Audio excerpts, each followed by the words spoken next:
Hello, नमस्कार। तर आज आपण इथे टोमॅटोचं एकदम चटपटीत असं लोणचं बनवतोय। हे लोणचं अगदी 10 मिनिटात बनवून तयार होतं आणि बनवायला खूप सोपं आहे। चला तर मग आता हे लोणचं कसं बनवायचं ते बघूयात।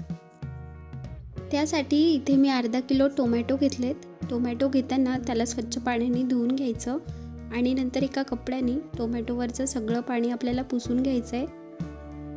आणि हे टोमॅटो आता आपण कट करून घेऊयात। बारीक मोठे कसेही कट केले तरीही चालेल। आता एक मिक्सरचं भांडं घेऊयात आणि त्या मिक्सरच्या भांड्यामध्ये आपल्याला हे टोमॅटो टाकून घ्यायचे आणि त्याचबरोबर इथे आपल्याला याच्यामध्ये थोडीशी चिंच टाकायची आहे आणि आता आपल्याला हे दळून घ्यायचं आहे। तर टोमॅटो दळताना याच्यामध्ये पाणी टाकायचं नाही आहे। पाणी न टाकता हे बघा अशा प्रकारे आपल्याला हे टोमॅटो जाडसर दळून घ्यायचे।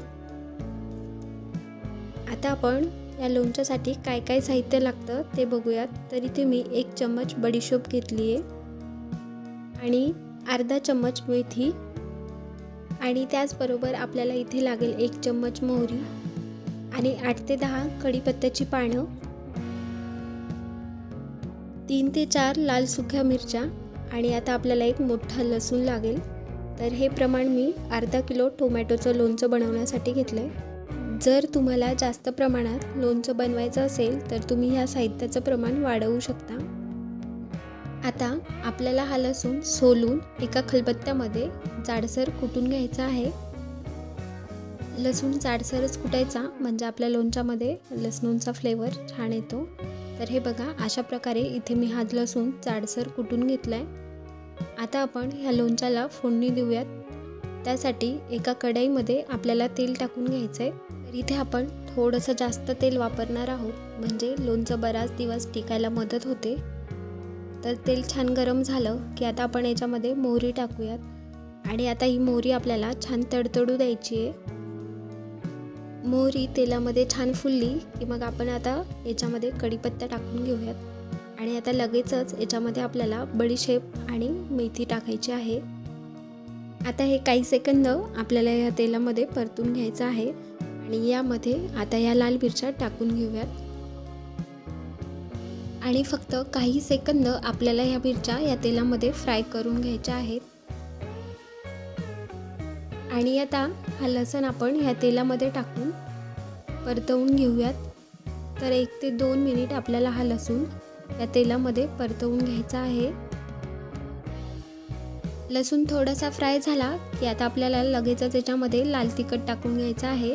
तर लाल तिखटाचं प्रमाण तुम्ही तुमच्या आवडीनुसार घेऊ शकता।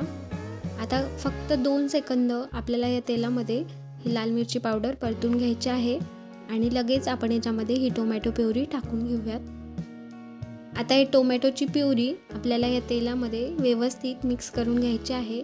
तर 1 ते 2 मिनिट आपण हे तेलामध्ये छान परतवून घेऊयात।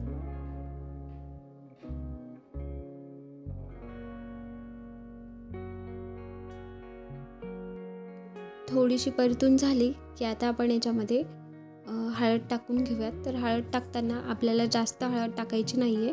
अर्धा चम्मचला पण कमी आपण याच्यामध्ये हळद टाकणार आहोत। सोबतच चवीनुसार मीठ टाकून घेऊयात आणि आता मीठ हे सगळीकडे मिक्स करून घेऊयात।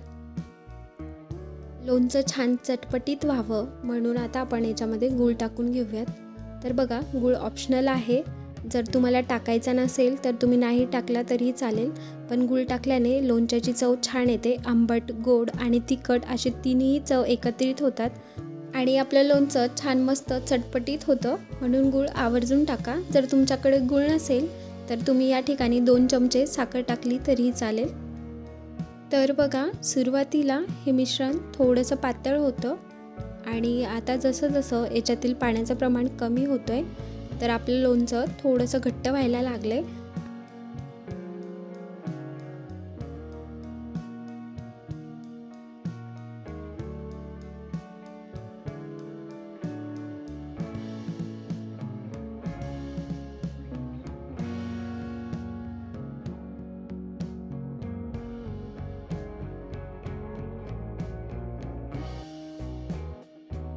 तर इथे बघू शकता तुम्ही आपलं लोणचं बऱ्यापैकी घट्ट झालंय आणि परफेक्ट शिजलंय। याच्यामध्ये पाण्याचं प्रमाण नाही आहे आता आपण हे थंड व्हायला ठेवून देऊयात।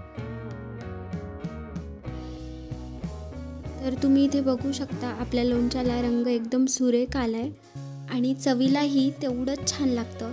तुम्ही हे लोणचं चपातीसोबत, भातासोबत कशासोबतही खाऊ शकता। एकदम खूप छान टेस्ट येते, म्हणून तुम्ही पण हे लोणचं नक्की घरी ट्राय करून बघा आणि रेसिपी कशी वाटली ते कमेंटमध्ये नक्की सांगा। Thank you for watching. बाय।